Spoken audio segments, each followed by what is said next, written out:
Նեանտապանում հյուրընկալել եմ ժողովրդավարության եւ անվտանգության հարցերի կենտրոնի ղեկավար Արնոլդ Բլեյանին, պարոն Բլեյան, շնորհակալ եմ հրավերն ընդունելու համար։ Ես էլ եմ շնորհակալ։ Վաղ առավոտից իրավիճակը լարված էր Մայրաթորի տարածքում, իրավապահները գնացել էին Շիրակի թեմի առաջնորդի հետևից,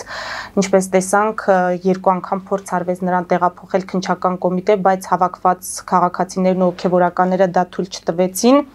Քիչ առաջ ԱԱՑ-ն հայտարարություն տարածեց, որ անվտանգության նկատառումներից ելնելով եւ կանխելով իրավիճակի հնարավոր եւ դիտավորյալ սրումը, որոշել են հեռանալ Մայրաթորի տարածքից, միաժամանակ կոչ արեցին Աջապահյանին չթաքնվել եւ ներկայանալ ԱԱՑ-ը։ Հիմա կատարվողը շատերը գնահատեցին խայտառակություն եւ ամոթ մեր երկրի համար։ Դուք ինչ դիտարկումներ կանեք, արդյոք պետք է իշխանությունը այս մեթոդով պայքարի իրենց բնորոշմամբ քաղաքականություն մտած հոգևորականների դեմ։ Ես կողմ եմ, որ Աջապահյանը պետք է կալանավորվի, ձերբակալվի, որովհետև այն հայտարարությունները, որոնք նա արել է, դա ուղղված է եղել պետական սահմանադրական կարգի տապալման դեմ, բայց ես կողմ չեմ, որ իրեն գնացին, մտան եկեղեցի եւ փորձեցին իրեն ձերբակալել, նախապես իմանալով, որ այդտեղ կարող է շոու տեղի ունենա, եւ այնինչ տեղի ունեցավ, դա շոու էր։ Եվ դա ոչ մեկի օգտին չէր, կարելի ասել, որովհետև իրենք շատ հանգիստ կարող էին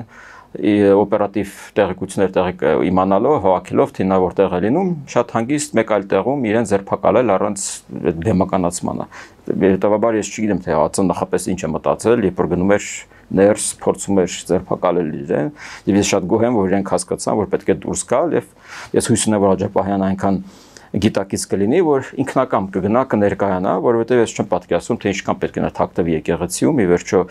այնպես չէ, որ գիշերը իրեն չեն կարող գնալ այնտեղ ձերբակալել։ Մի խոսքով, բայց մյուս կողմից, եթե այդ հայտարարությունն արել էր մոտ, չգիտեմ, քանի տարի արդեն անցել է, հետեւաբար կարող են եւս մի քանի օր սպասել եւ հարմար պահ գտնել, ինչպես սովորաբար ոստիկանությունն անում եւ գնալ ձերբակալել, հա։ Բայց սա մի մեծ կծիկ է, որը պետք է հատիկ առ հատիկ քանդել եւ բնականաբար, որ սա ունի արտաքին ազդեցություն, արտաքին հրահրում, արտաքին ուղղորդում, այն հանգամանքը, որ այս քանի օր է սկսած Սամվել Կարապետյանի ձերբակալումից մենք տեսել ենք, որ ռուսական տարբեր պաշտոնյաների խոսնակներ, մեդիա մագնատներ, այսօր արդեն Ֆիլիպ Կիրկորովն է հայտարարություն տարածել, խոսում են ի աջակցություն Սամվել Կարապետյանի, Վազգեն Գալստանյանի, Միքայել Աջապահյանի, խոսում են դրա մասին, որ իրենք են իրենց հետևում, եւ սա նոր նորույթ չէ, մենք տեսել ենք հոկտեմբերի 27, իսկ հոկտեմբերի 27-ի հետևում կանգնած են ռուսական գործակալական ցանցը, դրա մասին խոսել էր հենց Լիտվինենկոն, ով նախկին գործակալ էր ռուսական եւ ով փախչել է Ռուսաստանից, հետո իրեն թունավորեցին, կարծեմ Լոնդոնում, բնականաբար ռուսների կողմից, եւ նա էր դա ասել, որ հոկտեմբերի 27-ը ռուսների ձեռքի գործն է, հետեւաբար մենք պետք է հասկանայինք, որ այնինչ կատարվում է, դա կատարվում է Հայաստանի Հանրապետության պետականության դեմ եւ դրան պետք են պատշաճ քայլեր ձեռնարկել, բայց ես նորից եմ ասում, ես տեսնում եմ կիսատ պրատություն, որովհետեւ եթե դու ձերբակալում ես Սամվել Կարապետյանին, բայց չես ձերբակալում օրինակ այն գործակալներին, ովքեր իրենց ճակատին գրված է գործակալ լրտես, բայց իրենք փողոցում հանգիստ թափառում են եւ ընդ որում օրը ցերեկով իրենց տելեգրամյան ալիքով հեղաշրջման կոչեր են անում, ինչպիսին օրինակ Միկա Բադալյանն է, դա նշանակում է, որ էլի կոսմետիկ ինչ-որ գործեր են արվում, իսկ այստեղ մենք պետք է վիրահատական միջնորդություն, այստեղ պետք է նաև ուշադրություն դարձնել ռուսական փափուկ ուժին, իսկ ռուսական փափուկ ուժը դա վտանգավոր գործիք է, դա նույնիսկ հասկացել է բռնատիրական Ադրբեջանը եւ փակել է իրենց մոտ, նույն այդ Սպուտնիկը, նույն այդ Ռոսոտրոջիչեստվոն, բոլորը իրենց երկրից դուրս է հանել։ Հետևաբար եթե բռնատիրական Ադրբեջանը դա հասկացել է, ապա ժողովրդավարական Հայաստանը նույնպես պետք է հասկանա, որ դրանք գործում են Հայաստանի պետականության դեմ։ Եվ ես հույս ունեմ, որ վերջապես այս հանգամանքները հաշվի առնելով ազգային ժողովը այնքան գիտակցություն կունենա եւ վերջապես իրավաքաղաքական գնահատական կտա նախորդ տարիների իշխանության ուզուրպացիային, որին մասնակցել են նաեւ եկեղեցականները։ Որովհետեւ 99 թվականի հոկտեմբերի 27-ից ի վեր Գարիգին Բն որևէ հայանպաստ կամ պետականանպաստ գործողություն չի արել։ Հասկանում եք, երբ փողոցներում մարդկանց էին գնդակը հարում, երբ նամանավանդ Ռոբերտ Քոչարյանի տարիներին քաղաքական սպանություններ, հետապնդումներ, ինչ ասես արվել է։ ընտրությունների կեղծումներ ձայն չեն անել, հակառակը օրհնել են Ռոբերտ Քոչարյանին, օրհնել են Սերժ Սարգսյանին, երբ օրինակ սկսվեց ռուս-ուկրաինական պատերազմը, բոլորին վերջերս իր եղբայրը Եզրասը, ով հանդիսանում է նաև ռուսական թեմի, Ռուսաստանում հայկական թեմի առաջնորդ, հայկական եկեղեցու, նա օրհնում էր այդ մեր հայրենակից հայերին, ռուսը հայերին, որպես իրեն գնան սպանեն Ուկրաինա հայերին։ Այսինքն դա եկեղեցու վարքագիծ է։ Եվ մենք լսել ենք օրինակ, որ կաթողիկոսը իր կոչով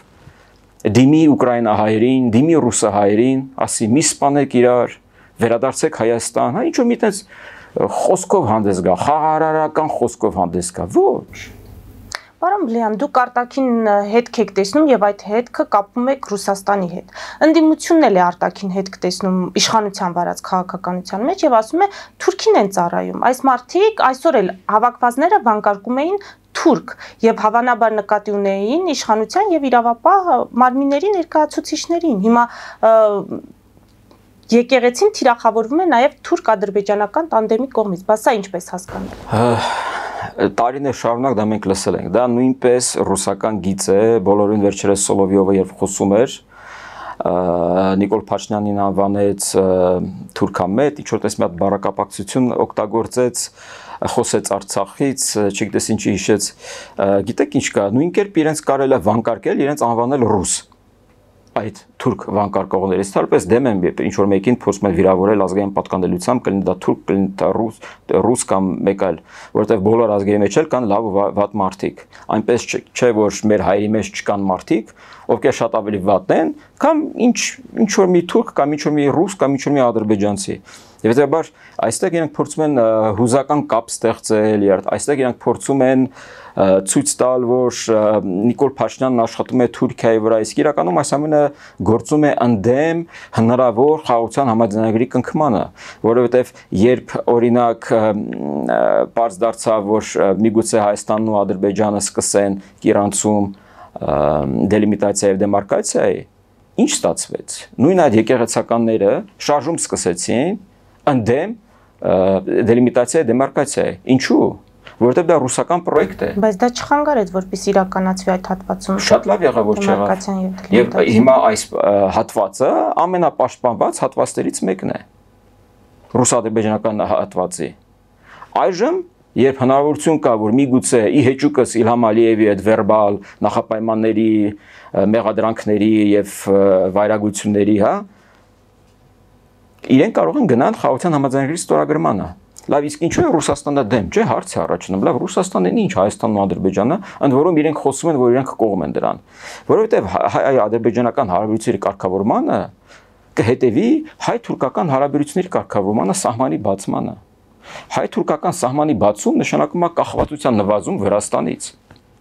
Այդ ահռելի խայտարակ կախվածությունը, որ այսօր մենք ունենք այդ Վրաստանից, Վրաստանի իշխանություններից, մեզ խանգարում է։ Իսկ հայ-թուրքական սահմանի բացումը մեր համար այլընտրանք է ստեղծում եվրոպական շուկայի հետ հարաբերվելու։ Փաշինյանին կանչեց Էրդողանը, բայց ինչու չի բացվում այդ սահմանը։ Փաշինյանին կանչեց, Փաշինյանը կանչեց Էրդողանին Երևան, հաջորդ տարի Եվրոպական համայնք այդ Հայաստան միասնական գաղթաժողովին, ես ողջունում եմ, որ նա ունեցավ այդ քաջությունը իրան հրավիրել, որովհետև գիտեք, մեր հույզերը կարող ենք դնել մեր կողմ, մենք բոլորս ունենք բացասական թե հիշողություններ, թե կարծիք Թուրքիայի նկատմամբ, նամանավանդ Էրդողանի նկատմամբ, բայց մենք պետք է հասկանանք, որ ի տարբերություն Ռուսաստանի, Թուրքիան մեր հարևանն է, ում հետ մենք պետք է հարաբերվենք ուզած թե չուզած։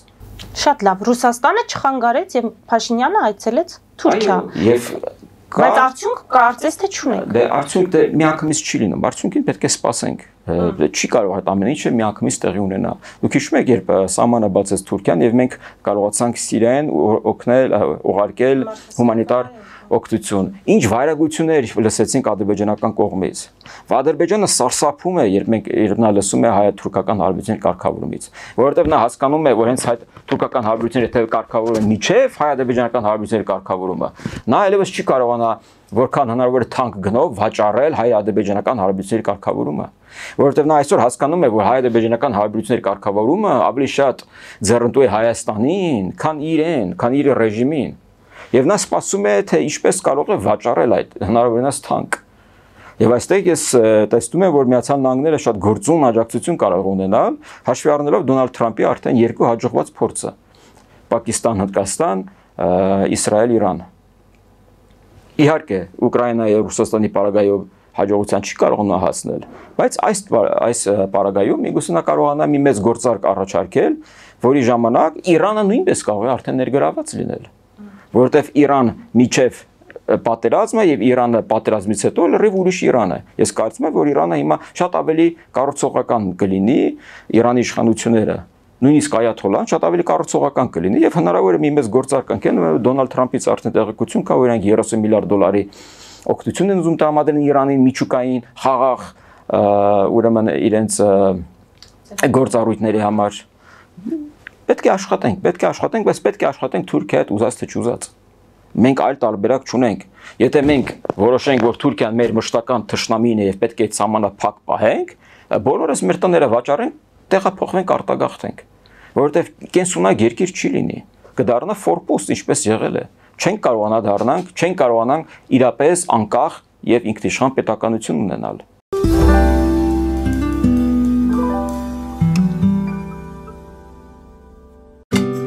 Ինչ է պետք տունը, առանձնատունը կամ ամառանոցը հաճելի, հարմարավետ դարձնելու համար։ Ճիշտ ընտրած կահույք, օրիգինալ դեկորներ, հյուրերին ընդունելուց գեղեցիկ սպասք, գուցե նոր սփռոց։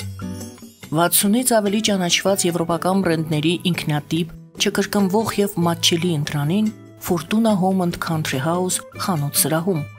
Նորավոճ սպասք եւ կահույք հորեկա բնագավառի համար, տեքստիլ, տնտեսական ապրանքներ, ամեն ինչ գեղեցիկ կյանքի համար։ Ընտրեք այն, ինչ վաղուց փնտրում էիք Fortuna Home and Country House-ում, ձեզ համար եւ որպես նվեր ձեր մտերիմների համար։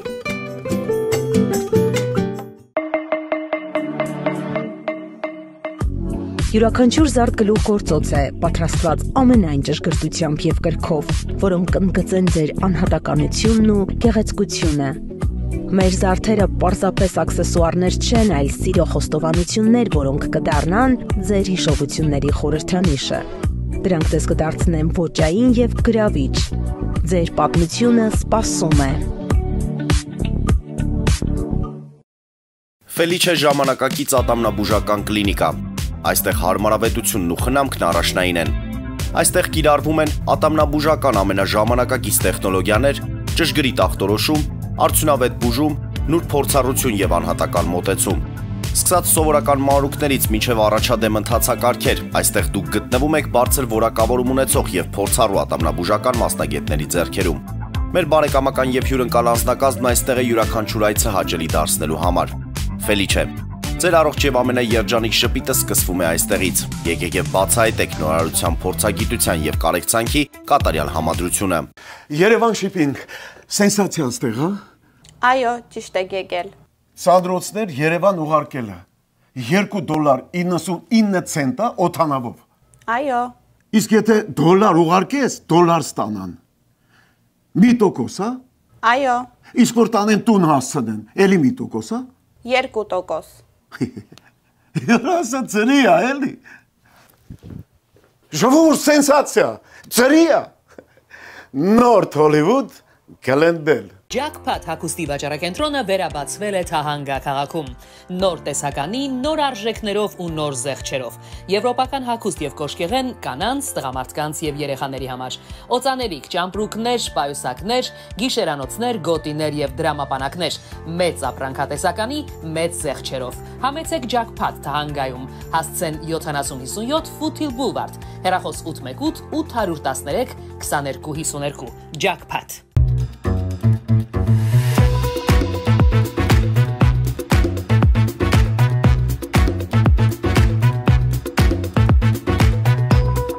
Արարատ ռեստորան, ընտանեկան եւ ընկերական ժամանցի լավագույն հասցե, սիրված արտիստներ, հյուրընկալ մթնոլորտ, հարուստ ճաշացան, անմահական խորտիկներ։ Արարատ ռեստորան, հասցեն անփոփոխ, սիրով սպասում ենք ձեզ։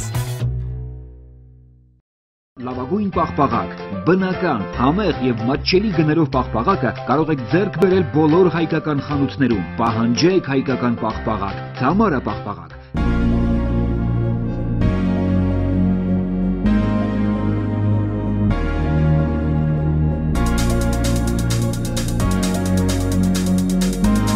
Տպագրեք ձեր գիրքը Նոյան տապան տպագրատանը, ինչպես նաև թերթեր, ամսագրեր, բուկլետներ եւ այլն։ Հասցեն քաղաք Երևան, Իսահակյան 28 առաջին հարկ։ Հեռախոս Հայաստանից +374 55 50 90 52, ԱՄՆ-ից 818 967 5677։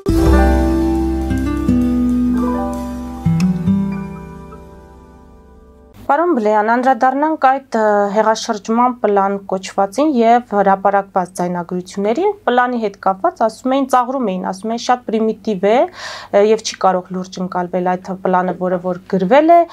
ձայնագրությունները վերագրվեցին արհեստական բանականությանը, բայց հետո Բագրատ Գալստանյանի փաստաբանը հաստատեց, որ դա նրա ձայնն է։ Հիմա երբ կալանավորված է Բագրատ Գալստանյանը եւ նրա համախոհ 1 տասնյակից ավելի անձիկ, համարել որ չեզոքացվեց այդ հեղաշրջման վտանգը եւ այդ պլանի մասով ինչ կարող եք ասել։ Ոչ, ես չեմ կարծում, որ դա մենք կարող ենք համարել ավարտած։ Չգիտեմ, պլանը իհարկե վերապահումներ կային, ես ունեի վերապահումներ, բայց ձայնագրություններից հետո եւ փաստաբանի ուրեմն հաստատումից հետո դու հասկանում ես, որ ոչ։ Հետո բացի դրանից, եթե դրանք կլինեին արհեստական բանականության կողմից սարքված, ապա դատական process-երի ընթացքում մեղադրվող կողմը փորձաքննություն կպահանջեր, անկախ փորձագետները կհաստատեին, որ դա անկախ բան է։ Ձայնագրությունները Իրանը չէին, մի խոսքով դա այդպես է։ Եվ հետո պետք չէր ակնկալվել էր, ակնկալում է ես, որ Բագրատ Սրբազանը կարող է նման կոչեր անել։ Եթե Բագրատ Սրբազանը իր քայլերթի ժամանակ խոսում էր, որ Կիրանցով գնալու ենք մտնենք Արցախ։ Ինչ էր նա մտածում։ Չէ՞ որ դա օգտագործում ես մարդկանց հույզերը։ Դու օգտագործում ես մարդկանց։ Չէ, բայց այս դեպքում կոնկրետ պլան է եղել, այսինքն հույզերով են առաջնորդվել այդ պլանը գրելուց, թե իսկապես հաշվարկ են ունեցել, ապավինել են, որ իրավապահ համակարգը թույլ կգտնվի կամ զգոն չի լինի այդ իրենց պլանի նկատմամբ իրենց։ Մենք հոկտեմբերի 27 ենք տեսել, հոկտեմբերի 27-ի հետևում ռուսական հետքն է։ Այստեղ էլ նույնպես իրանք են գործում։ Այդ Կիրենկոն, ով նշանակվել է նախկին ռուս վարչապետով, նշանակվել է Հայաստանի կուրատոր, դրանից առաջ աշխատելու Աբխազիայի ուղղությամբ։ Եվ Աբխազիայում երբ այդ խմորումները տեղի ունեցան, իրենք նույնպես օգտագործեցին կրոնական եւ հուզական այդ գործիքակազմը։ Իրենք դա օգտագործել են Վրաստանում, իրենք դա օգտագործել են Մոլդովայում, իրենք օգտագործել են Արևելյան Եվրոպայում։ Ամենտեղ իրենք փորձել են օգտագործել Արևելյան Եվրոպայում, իրենք օրինակ այդ ավադական ընտանիք, ռուս եկեղեցի, ռուսալեզու բնակչության պաշտպանություն, կրոն փորձել են օգտագործել, բայց այնտեղ իրավապահ համակարգը շատ կտրուկ, շատ տեղին միանգամից կարողացել է կանխել այդ ամենը։ Ասում եք չեզոքացված չէ վտանգը հեղաշրջման։ Այդ դեպքում ունեն ռեսուրս, կադրային ռեսուրս, նոր դեմքեր, որոնց կբերեն առաջին պլան եւ կփորձեն շարունակել այդ, եթե Գալստանյանը կալանավորված է, Սամվել Կարապետյանը։ Կարող են կանոններ հնչել, նախկին վարչապետ Կարեն Կարապետյան, տեղում այստեղ Գագիկ Ծառուկյան, հասկանում եք, իրենք կարող են նոր Արման Թաթոյանը դրսում, տարբեր մարդիկ ինչ որ անուններ են շրջանառվում, ովքեր կարող են էլի միախվել, իրենք ուզած-չուզած պետք է փորձեն։ Իրենք չեն կարող համակերպվել, որովհետև իրենք հասկանում են, որ գնալով, դանդաղ քայլերով, կծկտուր անփույթ, ոչ պրոֆեսիոնալ քայլերով, բայց Հայաստանը հետս հետ է դուրս է գալիս հայկական ուղեծրից։ Ռուսական ուղեծրից։ Եվ հետևաբար դրանք պետք է գնան հնարավորինս բոլոր միջոցները օգտագործեն, որպեսզի 2026 թվականին հնարավորինս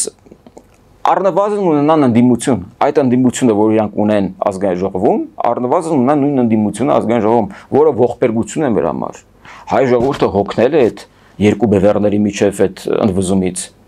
Մենք չենք ուզում 21 թվականի ընտրությունների կրկնությունը, երբ մեկը ասում էր դու հողատու ես, մյուսը ասում էր դու կոռումպացված ես։ Ազգային ժողովը պետք է իրավաքաղաքական գնահատական տա 2000 թվականի մայիսից մինչև 2018 թվականի մայիսը ընկած ժամանակաշրջանում, որին մասնակցել է նաև այդ ուզուրպացիային, իշխանության բռնազավթմանը, նաև մասնակցել են եկեղեցականները։ Հիմա կաթողիկոսին հեռացնելու այդ վարչապետի օրակարգը, դա որքանով է կենսունակ, որքանով է հնարավոր կլինի հասնել իսկապես վեհարանը ազատելուն, ինչպես ինքն է ձևակերպում։ Ես հավատում եմ, որ ի վերջո կաթողիկոսը հեռանալու է, ընդ որում եթե Գարեգին II կաթողիկոսը իրապես մտածում է եկեղեցու համբավի մասին, Նույնիսկ եթե նա անբասիր է եւ մտածում է, որ այս ամենը իր դեմ է ուղղված, նա մտածելով իր եկեղեցու մասին, մեր եկեղեցու մասին, պետք է օր առաջ հրաժարական տա եւ գնա։ Ի վերջո շատ երկար տարիներ ես դու արդեն ղեկավարել հայոց առաքելական եկեղեցին։ Հետևաբար, եթե դու նույնիսկ մտածում ես, որ դու անբասիր ես, այս ամենը ինչ կատարվում է, վնասում է նաեւ եկեղեցու համբավին։ Հետևաբար, խնդրեմ, հեռացիր մտածելով եկեղեցու համբավի մասին, հոգևորականների մասին, որովհետև միանշանակ է, որ նա դրժել է ուխտը, ուրեմն կուսակրոնության ուխտը։ Միանշանակ է, որ այսօր մենք չենք կարող ասել, որ հայերը հավատավոր են, հավատում են մեր arczepiskopos-ներին բոլորին, կաթողիկոսին։ Միանշանակ է, որ նա ձախողել է իր գործառույթը։ Միանշանակ է, որ 20 տարուց նա ավել լռել է եւ սկսել է խոսել միայն այն ժամանակ, երբ իր ուզած իշխանությունը արդեն չկար։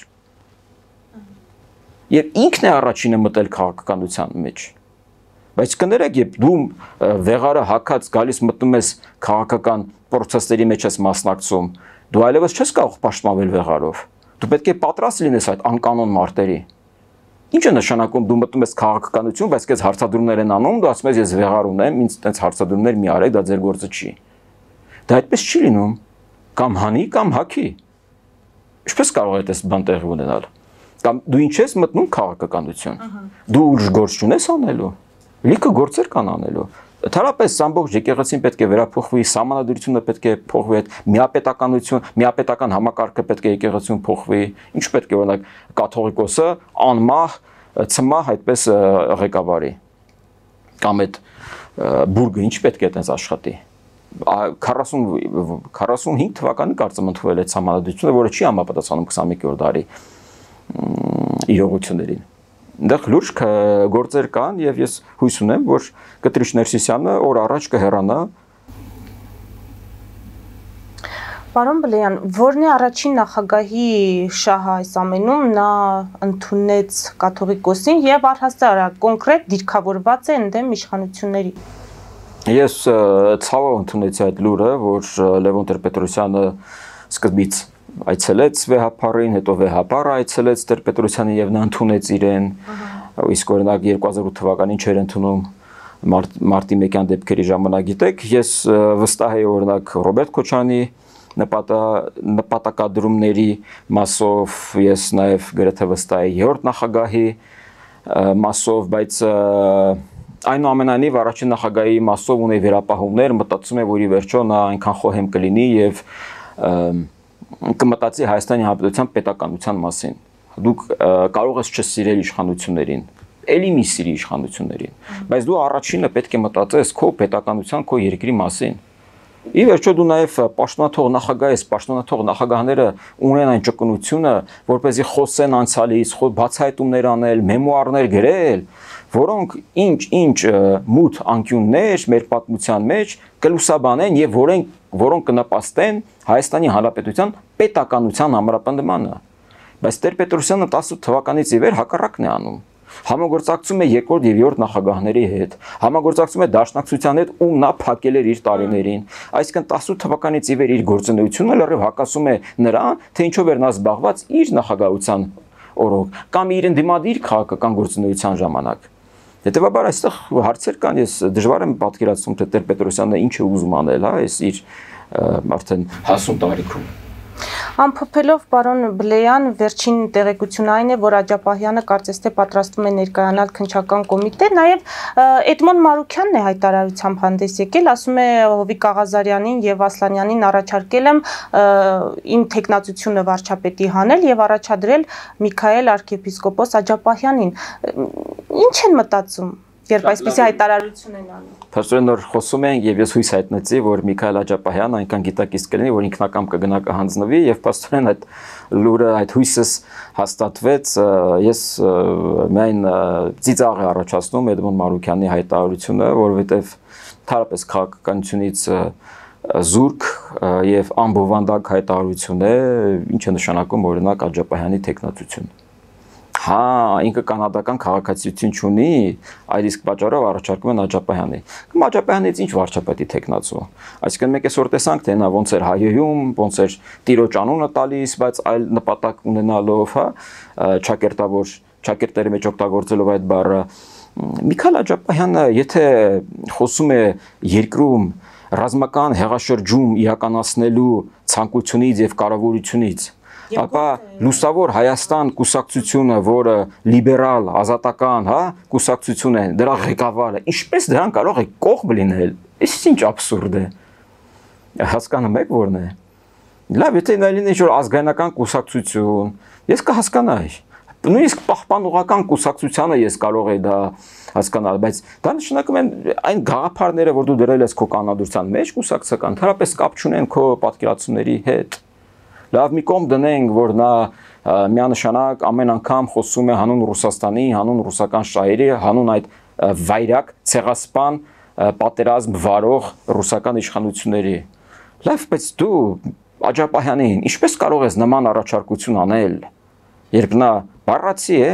մի անգամ չէ, քանի անգամ հայտարարել է, որ դա պետք է անել։ Հոկտեմբերի 27 տեսած երկրում նման մարդուն բերել կարգել վարչապետ, առաջարկել վարչապետ, խոսք չկա, no comment։ Շնորհակալ եմ։ Ես էլ եմ շնորհակալ։ Մեծ դիտողներին հիշեցնեմ, որ զրուցում էի ժողովրդավարության եւ անվտանգության հարցերի կենտրոնի ղեկավար Արնոլ Բլեյանի հետ։ Մեր ուղիղ եթերները կարող եք դիտել Patreon-ում, նաեւ այդ հարթակում աջակցել մեզ էկրանին երևացող QR կոդով։